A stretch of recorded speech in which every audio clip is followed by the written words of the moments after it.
في إطار الخطط الموضوعة لمكافحة الجريمة والقبض على مرتكبيها، فقد تمكنت الجهة المختصة بشرطة منطقة الرياض من الإطاحة بوافد إثيوبي في العقد الرابع من العمر ثبت تورطه بعدد 5 قضايا سلب للعمالة الوافدة، حيث يقوم المذكور بتتبعهم داخل الأحياء السكنية واستدراجهم في أماكن مزوية، ثم يبادر بالاعتداء عليهم وسلب متعلقاتهم الشخصية والمبالغ المالية التي بحوزتهم، حيث أقر بما نسب له، فيما بلغ إجمالي ما قام بالاستيلاء عليه 13,850 ريال، وتم إيقافه تمهيدا لاستكمال الإجراءات النظامية.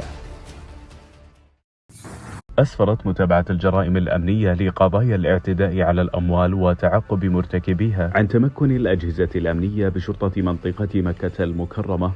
من القبض على مواطنين بالعقد الرابع والسادس من العمر، بعد أن تورط بسرقة 84 جهاز تقدر قيمتها بمبلغ 350 ألف ريال،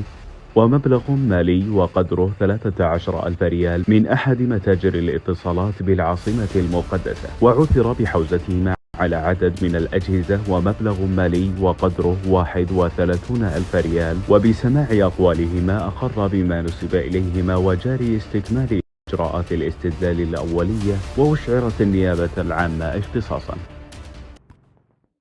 تمكنت شرطة منطقة مكة المكرمة من القبض على أحد الأشخاص بعد رفضه التوقف عند إحدى النقاط الأمنية، وبعد محاولته الهرب تم إيقافه بالقوة الجبرية، واتضح أنه مواطن في العقد الثالث من العمر، ويرافقه 7 وافدين من الجنسية اليمنية من مخالفي نظام أمن الحدود ضبطوا جميعهم. وبسماع أقوال قائد المركبة أقر بإركاب المخالفين معه من محافظة القنفذة لإيصالهم لمحافظة جدة مقابل مبلغ من المال، وجاري استكمال إجراءات الاستدلال الأولية، وأشعرت النيابة العامة اختصاصا. تمكنت شرطة منطقة الرياض من القبض على مواطن في العقد الثالث من العمر بعد تورطه بانتحال صفة رجل أمن وقيامه بسرقة المركبات وسلب العمالة الوافدة، وقد أقر بارتكابه لعدد 25 حادثة بذات النمط، وبلغ إجمالي قيمة المسروقات 282 ألف ريال، حيث تم إيقافه تمهيدا لاستكمال الإجراءات النظامية بحقه. إشارة إلى الفيديو المتداول عبر مواقع التواصل الاجتماعي لشخص يتلفظ على امرأتين في أحد الأماكن العامة بألفاظ مسيئة وخادشة للحياة وتوثيق ذلك ونشره على حسابه، فقد تمكنت الجهات الأمنية بشرطة محافظة الخبر من تحديد هويته والقبض عليه، وهو مواطن في العقد الثاني من العمر، وجرى إيقافه واتخذت بحقه كافة الإجراءات النظامية الأولية وإحالته إلى فرع النيابة العامة. بالإشارة إلى مقطع الفيديو المتداول عبر مواقع التواصل الاجتماعي لقائد مركبة ترجل منها محاولا سرقة قاطع كهربائي من أمام إحدى المنازل بمحافظة الخرج، مما أدى إلى انفجاره، فقد تمكنت الجهة المختصة بشرطة منطقة الرياض من تحديد هوية الجاني والقبض عليه، وتبين أنه مواطن بالعقد الثالث من العمر، وبمباشرة إجراءات الاستدلال الأولية بحقه أقر بما نسب إليه، وتم ضبط المركبة المستخدمة، فيما تم إيقافه تمهيدا لاستكمال الإجراءات النظامية بحقه. تمكنت الجهة الأمنية بمنطقة تبوك من القبض على مواطن في العقد الرابع من العمر لقيامه بإتلاف أحد أجهزة الرصد الآلي، وجرى إيقافه واتخذت بحقه كافة الإجراءات النظامية الأولية وإحالته إلى فرع النيابة العامة.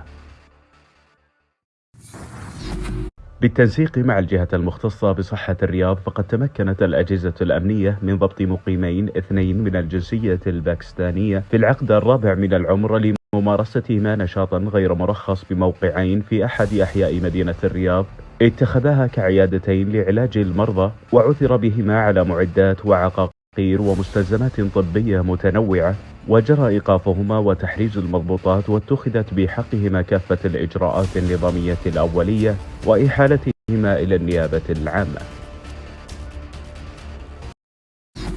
من خلال متابعة ما يتم تداوله عبر مواقع التواصل الاجتماعي، فقد رصدت الجهة المختصة بشرطة منطقة المدينة المنورة مقطع فيديو ويظهر فيه شخص يقوم بسكب مشروبات كحولية بداخل أكواب وتوثيق ذلك والتباهي به.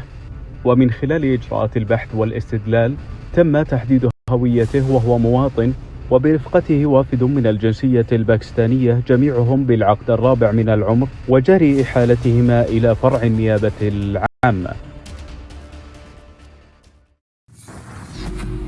أسفرت المتابعة الأمنية لمكافحة جرائم الاعتداء على الأموال وتعقب مرتكبيها عن تمكن الجهات الأمنية بشرطة منطقة الرياض من الإطاحة ب6 أشخاص، 4 مواطنين ووافدان من الجنسية البنغلاديشية تتراوح أعمارهم بين العقدين الثاني والثالث. ثبت تورطهم بارتكاب عدد من الجرائم امتهنوا من خلالها سرقة القواطع والمواد والمعدات الكهربائية والنحاسية من مشاريع تحت الإنشاء،